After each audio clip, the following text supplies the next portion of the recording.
नमस्कार, जवाब तो देना होगा। मैं आप सभी का स्वागत है। मैं हूं डॉक्टर अवधेश मिश्रा। छत्तीसगढ़ की धरा पे, छत्तीसगढ़ की पावन धरा पे अपराध और अपराधी जिस तरह से कृत्य कर रहे हैं, चर्चाओं का केंद्र बना हुआ है। खासकर के कवर्धा, जिसे धर्म नगरी का दर्जा प्राप्त है, उस कवर्धा में लगातार घटनाएं घट रही है। और पिछले कुछ सालों में जिस तरह से कवर्धा आपराधिक तौर पे जानना जाने लगा, यह निश्चित तौर पे बड़ी चिंता की बात है कि आखिरकार छत्तीसगढ़ को हो क्या गया। ताजा मामला कवर्धा में हुए महापाप का है। महापाप इसलिए क्योंकि मां देवी, मां शक्ति की आराधना का पर्व नवरात्रि चल रहा है। ऐसे में एक युवती का गैंग रेप कर देना और उसके बाद अब तक अपराधियों का ना पकड़ा जाना निश्चित तौर पे एक बड़ा बवाल का वजह बना हुआ है। और यही कारण है कि कवर्धा में समाज से लेके कांग्रेस तक ने बड़ा आंदोलन किया। साथ ही साथ कोरबा, दुर्ग, भिलाई, अन्य कई मामले ले तो ऐसा लगता है कि छत्तीसगढ़ में अपराधी बेलगाम हो चुके हैं। आज इसी बेहद ही गंभीर विषय पे करेंगे चर्चा, लेकिन उससे पहले देख लीजिए ये खास रिपोर्ट।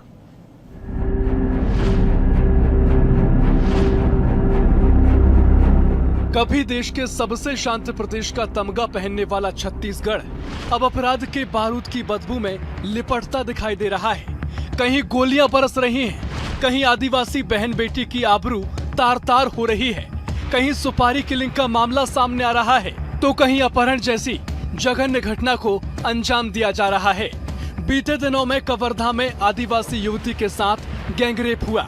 ये वही कवर्धा है जो गृह मंत्री विजय शर्मा का गृह जिला है और पिछले 20 महीनों में साधराम हत्याकांड से लेकर लोहारीडीह अग्निकांड समेत आधा दर्जन के करीब बड़े मामले निकले, जिन्होंने पूरे प्रदेश में सुर्खियां बटोरी हैं। इसके अलावा बीती रात कोरबा में आधी रात बदमाशों में अंधाधुंध फायरिंग होती है। दुर्ग में सुपारी किलिंग का मामला सामने आया। सिर्फ इतना ही नहीं, प्रदेश में कहीं न कहीं हर दिन चाकूबाजी और अन्य घटनाएं पुलिस महकमे के लिए चिंता और जनमानस में चर्चा का विषय बनी हुई है। छत्तीसगढ़ में हर गली, हर मोड़ पर अपराध के खौफ का साया मंडराया। बीते 2 दिनों में अलग अलग जिलों में 3 बड़े हाईलाइटेड मामले सामने आए। कवर्धा में आदिवासी युवती के साथ गैंगरेप, आरोपियों की गिरफ्तारी को लेकर प्रदर्शन। कोरबा में बंद घर और दुकान पर फायरिंग, 3 आरोपी गिरफ्तार, 1 फरार। दुर्ग में सुपारी किलिंग का मामला, 1 नाबालिग समेत 6 आरोपी गिरफ्तार। प्रदेश के अन्य हिस्सों से भी अपराध के कई मामले। कांग्रेस ने उठाया सवाल। कांग्रेस बोली, गृह मंत्री से नहीं संभल रहा विभाग, प्रदेश में कानून व्यवस्था तबाह। बीजेपी बोली, कांग्रेस लगातार पार्टिकुलर एजेंडे को लेकर गृह मंत्री का मांगती है इस्तीफा। प्रदेश में धाए धाए गोलियां चलें, बेटियों की अस्मिता से खिलवाड़ हो, तो कांग्रेस मुद्दों की सबसे बड़ी तलवार कानून व्यवस्था को लेकर सवाल उठाने लगती है। कांग्रेस का कहना है अब डिप्टी सीएम विजय शर्मा से विभाग नहीं संभल रहा है। वहीं बीजेपी का दावा है प्रदेश में कानून व्यवस्था को लेकर सरकार ने 20 महीनों में अहम कदम उठाए हैं। तो वहीं गाहे बगाहे एक दूसरे के कार्यकाल की याद दिलाकर एक दूसरे को नीचा दिखाने की सियासत चल रही है। देश में कानून व्यवस्था लगभग तबाह हो चुकी है और गृह मंत्री का गृह जिला तो कानून व्यवस्था के लिए सबसे बड़ा चैलेंज बन के सामने आया है। उसके लिए स्वयं गृह मंत्री जिम्मेदार हैं।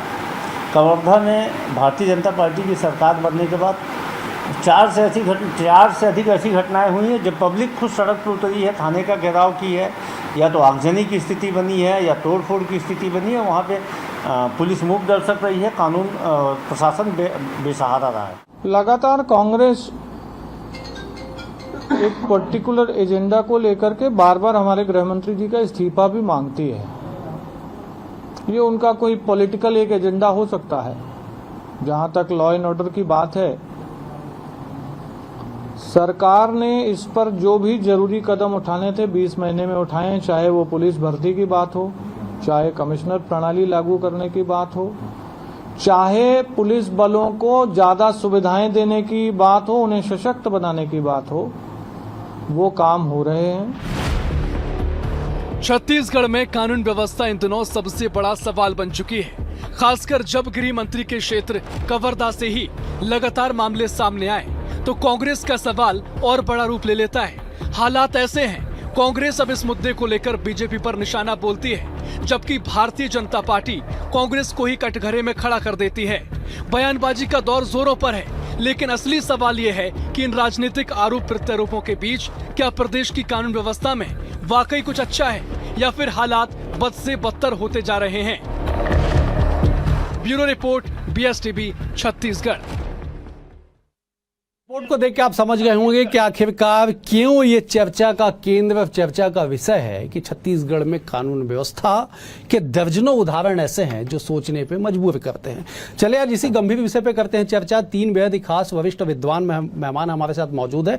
मेहमानों का परिचय सबसे पहले आपसे करा देता हूँ। बीजेपी की ओर से राजीव चक्रवर्ती जी हैं, वरिष्ठ नेता है, विद्वान नेता है। राजीव जी बहुत स्वागत है आपका। धनंजय सिंह ठाकुर जी हैं, वरिष्ठ नेता है, वरिष्ठ प्रवक्ता है। धनंजय जी आपका भी बहुत स्वागत है।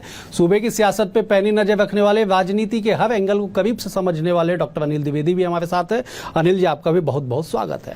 अनिल जी, मैं एक दृश्य के साथ आपके पास सवाल लेके आता हूं। जब भी हम कवर्धा जाते हैं, हम चारों जो इस स्टूडियो में बैठे हैं, हम कई बार कवर्धा गए होंगे।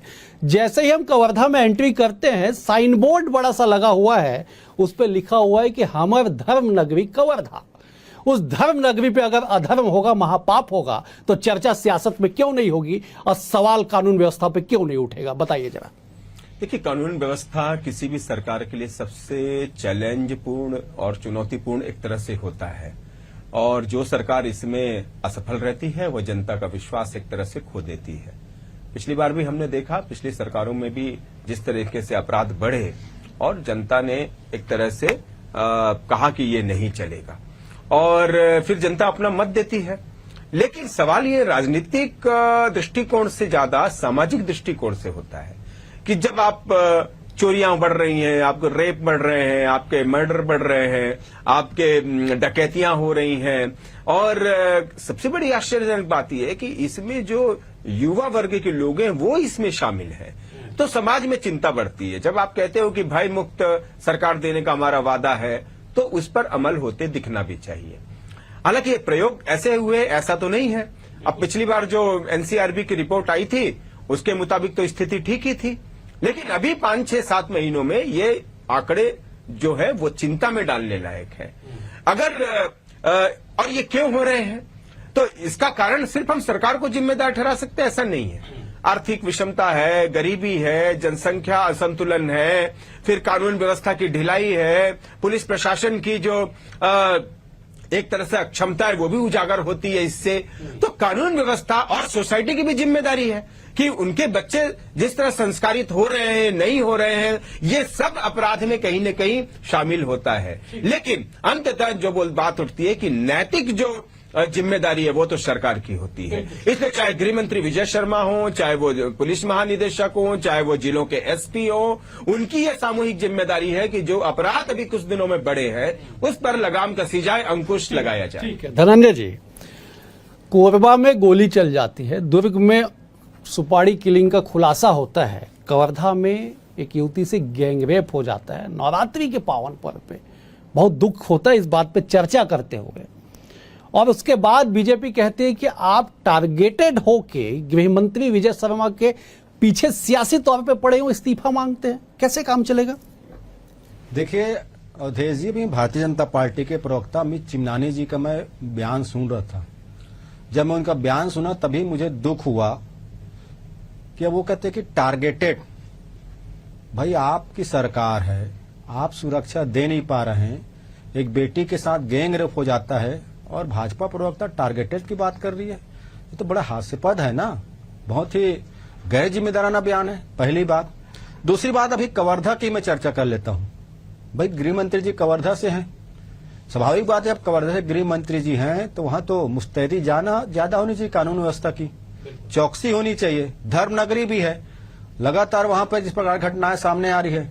और जब वहां का कलेक्टर, आपको याद है ना कि जब कलेक्टर ही खुद SP से सुरक्षा की बात करे पत्र लिखकर कि आपके पुलिस ना तो गश्ती कर रही है ना फोर्स बढ़ा रही है, उनको भय लगने लग गया है। जब जिला का कलेक्टर भयभीत है उस जिला में रहकर, तो आम जनता का तो भगवान ही मालिक है।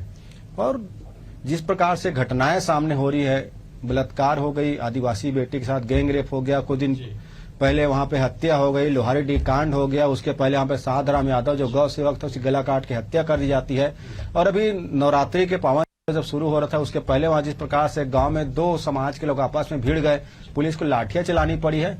कहाँ है प्रशासन? शांति व्यवस्था इनकी जिम्मेदारी है ना, शांति व्यवस्था इनकी जिम्मेदारी है, और पूरे प्रदेश में ही हाल है।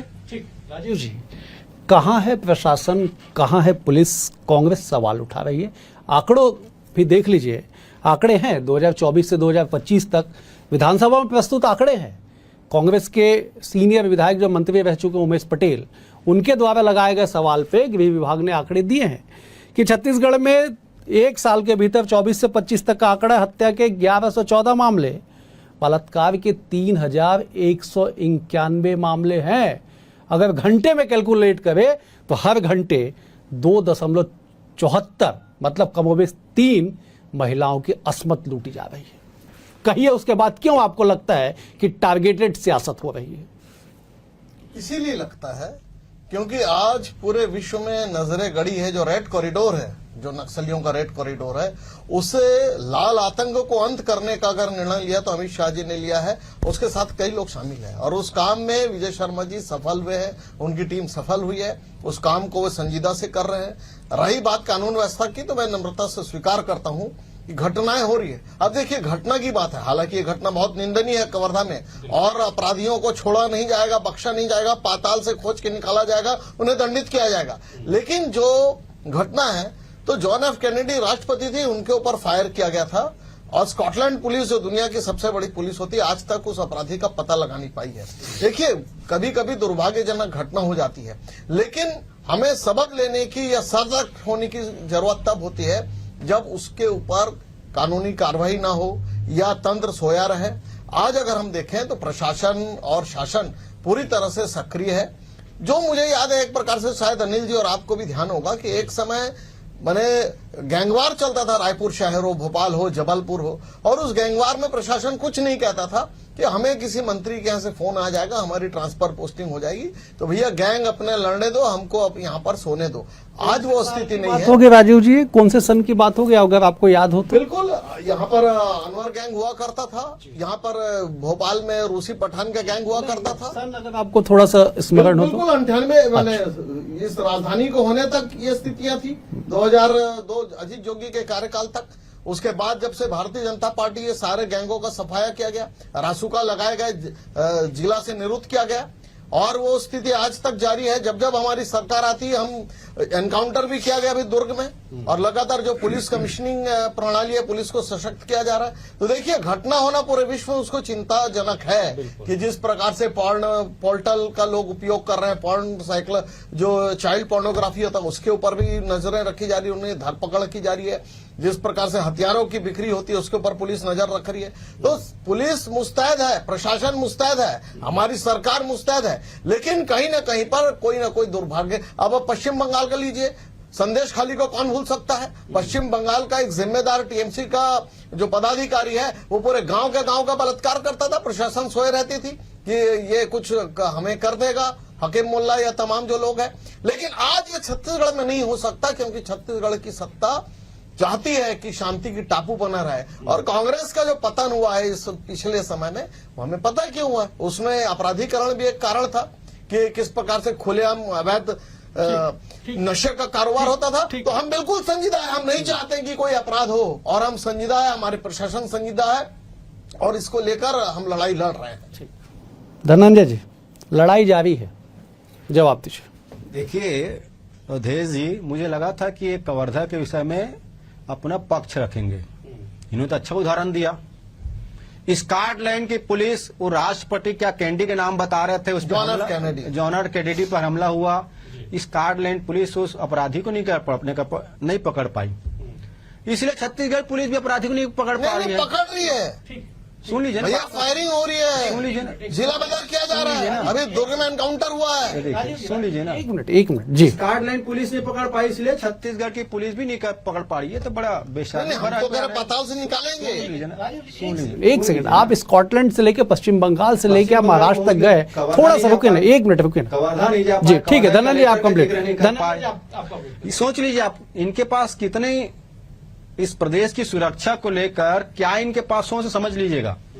ये नहीं बोलना चाहते कि छत्तीसगढ़ में पुलिस ऐसा काम करेगी जिसका उदाहरण स्कॉटलैंड भी लेगा, ये कहने की हिम्मत इनमें नहीं है। बिल्कुल है। सुन लीजिए, अरे सुन तो लीजिए किया ना भैया दुर्ग में। ठीक है, ये बोलने की ताकत और हिम्मत इनमें नहीं है कि हम ऐसा हमारी पुलिसिंग करेंगे, ऐसी सुरक्षा व्यवस्था करेंगे कि अपराधी नजर उठाने से भी डरेंगे, लेकिन ये बोलने ताकत नहीं है। स्कॉटलैंड को उदाहरण दे रहे हैं। अरे भारत में रहिए, छत्तीसगढ़ में रहिए, जिम्मेदार सरकार के आप प्रवक्ता, संगठन के प्रवक्ता हैं आप बातों को घुमा नहीं सकते। और दूसरी बड़ी बात, मैं तो कह रहा हूं, जब कलेक्टर कवर्धा में खुद को असुरक्षित महसूस करके पत्र लिखता है तो आप सोच सकते हैं बेटी की, मां बहनों की क्या स्थिति होगी। अरे गृह मंत्री जी हैं, उनकी नैतिक जिम्मेदारी है पूरी व्यवस्था को सुधारने की। आप पूर्ववर्ती सरकार पर आरोप लगाकर क्या 3,300 जो आंकड़े आप बता रहे हैं अवधेश जी, जो बेटियों के साथ जो बलात्कार हुआ है, हर घंटे में 3 बलात्कार हो रहा है, क्या इसको भारतीय जनता पार्टी अपना श्रेय मानती है क्या? ये तो शर्म की बात है। ठीक है धनंजय जी लौट, मैं राजीव जी आप, मैं एक बार अनिल जी के पास जाता हूँ। अनिल जी, राजीव जी ने बिल्कुल सही कहा कि लाल कॉरिडोर, रेड कॉरिडोर को हम निस्तनाबूद कर रहे हैं। बस्तर पे ध्यान है, बाकी जिलों में भी ध्यान देना होगा ना अनिल जी, नहीं तो आंकड़े ऐसे ही आएंगे और आप हम बैठ के ऐसे चर्चा करेंगे, और हम चर्चा करें ना करें, लोगों के मन में एक सुरक्षा की भावना तो हो। अभी राजीव जी बड़े उदाहरण दे रहे थे, साधवाम हत्याकांड का जिक्र कर रहे थे, उन्होंने बताया कि अपराधी पकड़े जा रहे। एक इंपॉर्टेंट चीज चूक गए आप राजीव जी, आप बताइएगा अगली डिबेट में कहीं भी कि साधवाम हत्याकांड के आरोपियों के ऊपर छत्तीसगढ़ में संभवतः पहली बार यूएपीए के तहत कार्रवाई हुई है। इसको नोट करिएगा, अगली बार बताइएगा किसी डिबेट में। अनिल जी बताइए कैसे काम चलेगा। बिल्कुल अवधेश जी, चिंता तो आपने वाजिब जाहिर की है, और जो आपने बात कही कि क्या रेड कॉरिडोर को खत्म करने के लिए, नक्सलवाद को खत्म करने के लिए क्या सारी ताकत वहां लगा दी गई है, इसलिए यहां पर पुलिस फोर्स नहीं है, मुझे लगता है ऐसा तो नहीं है। बस्तर के भी पुलिस अफसर रिजल्ट दे रहे हैं, बस्तर के जवान जाकर के रिस्क लेके नक्सलवाद को खत्म कर रहे हैं, और ये अच्छी बात है। ये तो कांग्रेस भी इसका स्वागत करेगी कि अगर नक्सलवाद बस्तर से खत्म होता है तो। लेकिन इसका मतलब ये नहीं हुआ कि बाकी जिलों को हम असहाय छोड़ देंगे। बाकी जिलों के एसपी क्या कर रहे हैं? धनंजय ठाकुर जी ने बहुत बड़ा सवाल उठाया, बड़ी चिंताजनक बात है ये कि एक आईएएस, एक कलेक्टर स्तर का अफसर रिटर्न शिकायत करे कि एसपी जो है सुरक्षा नहीं दे पा रहे हैं। क्या जांच की गई उस शिकायत की, और क्या एसपी से सवाल किया गया है कि ऐसा परिस्थितियां क्यों उत्पन्न हो रही हैं? अगर एक एसपी डर करके यदि इस तरह से लेटर लिख रहा है, ये बड़ा गंभीर मुद्दा है। इस पर गृह मंत्री को कड़ा संज्ञान लेना चाहिए था, और यदि वो कड़ा संज्ञान लेते तो एक अफसर के नाते वो सारे अफसरों के बीच संदेश दे सकते थे। बीच में हुआ ना, बीच में कहीं कोई रैप की घटना हुई थी, उसमें गृह मंत्री ने या मुख्यमंत्री ने जब एसपी कॉन्फ्रेंस की, 2-3 अफसरों को उन्होंने निलंबित किया, कार्रवाई की उन पर कड़ी। तो जिन जिलों के एसपी हैं, उनकी ये जिम्मेदारी बनती है कि कानून व्यवस्था ठीक हो, और ये विश्वास सरकार का है, सरकार से ज्यादा जनता का है कि जनता आपके राज्य में राम राज्य यदि आप दावा करते हैं तो वहां जनता अपने आप को सुरक्षित महसूस करे। नवरात्रि का पर्व चल रहा है, ऐसे समय में यदि हमारी देवियां सुरक्षित नहीं रहेंगी तो ये कठोर कार्रवाई किस पे होगी? एक छोटा सा सवाल और कह रहा हूं, मुझे अभी अवधेश जी, आप भी इस बात से सहमत होंगे कि दूसरे राज्यों की गाड़ियां बहुत दिखने लगी यहाँ पे, बिहार जैसे राज्यों की बहुत ज्यादा गाड़ियां दिख रही हैं। जो लोग वहां से आ रहे हैं कि वो क्या कर रहे हैं, वो कहां रह रहे हैं, उनकी डेमोग्राफी किस तरह बदल रही है, वो किस तरह के अपराध कर रहे हैं, इसकी जानकारी कौन लेगा, इसकी चिंता कौन करेगा? तो ये तमाम तरह के सवाल हैं। यदि आप कठोर कदम उठाएंगे तो हो सकता है अपराध रोकने में आपको सहूलियत हो। मैं राजीव जी एक उदाहरण के साथ सवाल लेके आता हूं। बलरामपुर में 2 दिन पहले एक घटना घटी कि एक वाहन चालक ने विवाद के बाद पिता पुत्र को रौंद दिया, दोनों की मौके पे मौत हो गई, और तीसरा जो पुत्र था वो गंभीर अवस्था में अस्पताल में भर्ती है। तत्काल कार्रवाई करते हुए टीआई को लाइन अटैच कर दिया गया एसपी के द्वारा। बहुत इत्तेफाक से धनंजय जी ने अच्छा पॉइंट याद दिलाया कि कवर्धा के कलेक्टर ने पत्र लिखा था, और यह भी इत्तेफाक है कि उस दिन के डिबेट में राजीव चक्रवर्ती ही मौजूद थे हमारे स्टूडियो में। उस एसपी पे कार्रवाई कब होगी? डॉक्टर साहब, मैं आपको याद दिलाता हूं कि कांग्रेस के शासन में बीजापुर के एसपी ने भी पत्र लिखा था कि धर्मांतरण हो रहा है। चलेगा राजीव जी, धर्मांतरण हो रहा है। राजीव जी 3 दिसंबर 2023 कांग्रेस यहां से चलता बन गई। तो जनता ने अपना निर्णय दे दिया। एसपी पत्र लिखे, कलेक्टर पत्र लिखे, लेकिन अमूमन मजलूम नौकर शाहूकार रहता है कि यहाँ पर जो कुछ हो रहा है उसके ऊपर एसपी संज्ञान ले ले या कलेक्टर संज्ञान ले ले। लेकिन इसका कदापि अर्थ नहीं होता कि सरकार कुछ नहीं कर रही है। आज कोई भी घटना होता है उसकी एफआईआर लिखी जाती है। मुझे याद है पिछले समय एफआईआर लिखने से वंचित कर दिया जाता था। आज कानून सुना जाता है, पीड़ित पक्ष को सुना जाता है, कार्रवाई की जाती है। तो इसीलिए जो मैं कह रहा था कि आज किसी के साये में कानून व्यवस्था ठप नहीं है जो पहले हुआ करता था। आज कानून व्यवस्था मुस्तैद है, सदा तत्पर है। तो इसीलिए बिल्कुल चिंता करने की आवश्यकता नहीं है। हाँ, जो जिस प्रकार से नशे का कारोबार होता था पहले, जिसमें संरक्षण प्राप्त होता था, आज नशे के कारोबार पर प्रहार किया गया है। आज अपराधियों को प्रहार किया जा रहा है और बहुत सारे अपराधियों के एनकाउंटर की भी योजना है।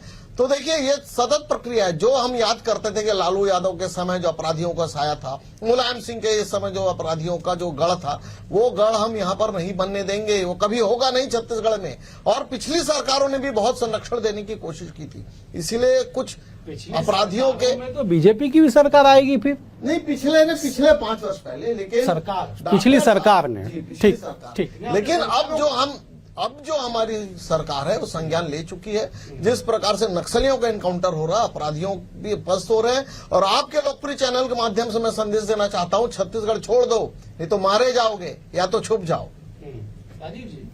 तमाम चर्चा का केंद्र क्या है, आपके संज्ञान में लाता हूं कि कवर्धा प्रदेश के ऊर्जावान गृह मंत्री विजय शर्मा का गृह विधानसभा, और वहां पे लगातार जो घटनाएं घट रही है, इसलिए चर्चा का केंद्र बना हुआ है। मैंने आपको बलरामपुर का उदाहरण दिया कि किस तरह से आरक्षक की पत्नी और बेटी की हत्या कर दी जाती है, चर्चा उस पर भी हुई। लेकिन गृहमंत्री के जिले में, गृहमंत्री के क्षेत्र में बार बार बड़ी घटनाएं हो, जहां पे यूएपीए के तहत कार्रवाई हो जाए, जहां पे अग्निकांड हो जाए, जहां पे बैगा परिवार के लोगों की जान चली जाए, आग में जल के बाद में रिपोर्ट कुछ और आए, जहां पे गैंगरेप के कई घंटे बाद अपराधियों की गिरफ्तारी ना हो, समाज को सड़क पे उतरना पड़े, कांग्रेसियों को पुतला जलाना पड़े, सवाल अब चर्चा कैसे नहीं होगा? आप उदाहरण देवे पश्चिम बंगाल का, आप उदाहरण देवे बिहार का, आप उदाहरण देवे यूपी का, छत्तीसगढ़ का उदाहरण दीजिए ना आप राजीव जी। बिल्कुल, मैंने कहा छत्तीसगढ़ इतिहास में लिखा जाएगा कि अपराधी खदेड़े जा रहे हैं और खदेड़े जाएंगे, और बिल्कुल जीरो क्राइम की ओर हम अग्रसर है। देखिए, मैंने कहा कि कुछ व्यक्तिगत घटनाएं होती है, वो घटना सामाजिक है। जैसे डॉक्टर अनिल द्विवेदी जी ने कहा, बहुत सारी सामाजिक विकृतियां आ रही है। उन सामाजिक विकृतियों को एकाक हम ऐसे किसी घटना को रोक नहीं सकते, तो इसीलिए ये घटना हो रही है। लेकिन पुलिस का खौफ और अपराधियों को डरना पड़ेगा, ये बिल्कुल निश्चित हो चुका। हमने देखा है सरकारों का पतन होता अपराधियों की वजह से। धनंजय जी, एक शब्द राजीव जी ने बेहद महत्वपूर्ण कही कि जीरो क्राइम की ओर छत्तीसगढ़ बढ़ रहा है। आप मंद मंद मुस्कुरा रहे थे, जरा खुल के मुस्कुराइए, राजीव जी ने जवाब दिया है आपको। देखिए अवधेश जी, जीरो क्राइम, जीरो टॉलरेंस और इनकी जो नीतियां है ना, वो सारी नीतियां जीरो ही है। भाई, ये मेरे सरकार की याद दिला रहे ना, ये तो कहते थे छत्तीसगढ़ को अपराधगढ़ बना दिया है। इनके एक नेता तो कहते थे छत्तीसगढ़ को पाकिस्तान 2 बना दिया गया, यही बोलते थे ना। मैं आपको भाजपा पढ़ी खा दूंगा। क्या हो गया आज आपको? आज आपको छत्तीसगढ़ के विषय में बात करनी है, जिम्मेदारियों का निर्वहन करना है। आप स्कॉटलैंड, पश्चिम बंगाल, उत्तर प्रदेश, न जाने कहां घूम घूम के आ गए हवाई बात करके। ये गैर जिम्मेदाराना इनका बयान है। मैं आपसे कहा ना भाई, जब जिला का कलेक्टर एसपी को पत्र लिखे सुरक्षा की मांग करे, तो जिले के आदमी लोगों की क्या स्थिति हुई, निवासियों की, और गृह मंत्री का वो गृह जिला भी है, उसके बाद वहां कानून व्यवस्था बद से बदतर हो चुकी है। ये कह रहे हम कड़े कदम उठा रहे हैं। अरे, आपके कड़े कदम उठाने से पहले अधिक अपराधी कदम उठा के भाग जाते हैं। आप बोलते हैं कि घटना के बाद उसमें हम कार्रवाई करेंगे। आप ये सुनिश्चित नहीं करते हैं कि कानून इतना मजबूती से काम करेगा कि अपराधी नजर उठा के देखने में भी डरेगा। इसे कारण समझिएगा उदय जी, क्योंकि भाजपा नेताओं का संरक्षण प्राप्त होता है। मैं इस लाइन को लाना नहीं चाह रहा था। क्या स्थिति भाजपा युवा मोर्चा के प्रदेश अध्यक्ष पर क्या आरोप लगा है, क्या कार्रवाई किया है? ठीक है धनंजय जी, बेहद व्यक्तिगत बात। बेहद व्यक्तिगत। एक डिप्टी कलेक्टर पर आरोप ठीक- लगा, ठीक है। एक डीएसपी पर आरोप लगा। ठीक है। आप संरक्षण दोगे तो अपराधी हौसले बुलंद होंगे। अग्रिम जमानत मिल चुका है डीएसपी को, आपको वो अपडेट लेकिन कर आरोप देता तो हूँ। लगा है ठीक ना। ठीक है, आरोप छोड़िए ना, मैं जरा अनिल जी के। अनिल जी, आपने एक शब्द कहा कि छत्तीसगढ़ में दीगर राज्यों की गाड़ियां अधिकांश देखी जा रही है। क्या ये तमाम जो स्थितियां बनी है, इसके लिए ये नहीं है कि देश में सबसे ज्यादा अगर किसी दूसरे राज्यों के सीमावर्ती क्षेत्र में छत्तीसगढ़ आता, 7 राज्यों से घिरा हुआ है, तो एक बड़ी चुनौती नहीं है? कवर्धा जहां पे मध्य प्रदेश का बॉर्डर है, जहां से महाराष्ट्र बेहद करीब है, ऐसी स्थितियों में जो चौकसी अधिक बरतनी चाहिए, लेकिन क्या आपको लगता है कि लापरवाहियां हो रही है इसलिए ये स्थिति बन रही है? देखिए, आपने जो सवाल उठाया है बेसिकली उसकी समस्या की जड़ तो बेसिकली बॉर्डर सिक्योरिटी फोर्स है कि बॉर्डर जो है सिक्योरिटी फोर्स होती है वो कितनी है छत्तीसगढ़ सरकार के पास, मैं उस पर नहीं जाना चाहता, ये उसका मेन काम है। लेकिन अंदर जो लोग आ गए हैं वो क्या कर रहे हैं और वो किनके साथ क्या मिलकर, ये देखने की जिम्मेदारी छत्तीसगढ़ पुलिस की है। और ये है, मैं 2 बातें कह दूं छोटी छोटी। एक ये है कि कवर्धा वो जिला था जिसके भरोसे बीजेपी वापस सत्ता में लौटी है, वो हिंदुत्व के प्रयोग का गढ़ था, इसलिए वहां ऐसी घटनाएं हो रही, तो विजय शर्मा के लिए चुनौती है। और सेकंड आपको देता हूं, लाग लपेट छोड़िए, सीधे आश्वासन दीजिए कि छत्तीसगढ़ में कानून का राज स्थापित होगा, कानून के उस खौफ, उस धमक की जो गूंज है वो समाज में सुनाई देगी। सीधे बोलिए आप। बिल्कुल, अपराधियों पर नकेल कसना शुरू हो चुका है, हम उस पर प्रहार कर रहे हैं और आने वाले समय में आप देखेंगे कि अपराधी यहां से खेद कर चुके होंगे। चले, आप तीनों मेहमानों का बेहद शुक्रिया। अनिल जी आपका शुक्रिया, धनंजय जी आपका शुक्रिया, राजीव जी आपका भी बहुत बहुत शुक्रिया। कुल मिला के स्थितियां यही है कि अपराधी बेलगाम ना हो, कानून का राज ना हो, कानून का खौफ हो, और कानून तोड़ने वाले पहले 100 बार सोचे कि ये छत्तीसगढ़ की पुलिस है। फिलहाल इस चर्चा में इतना ही। कल एक और विषय के साथ होगी मुलाकात, तब तक बने हुए BS टीवी के साथ। नमस्कार।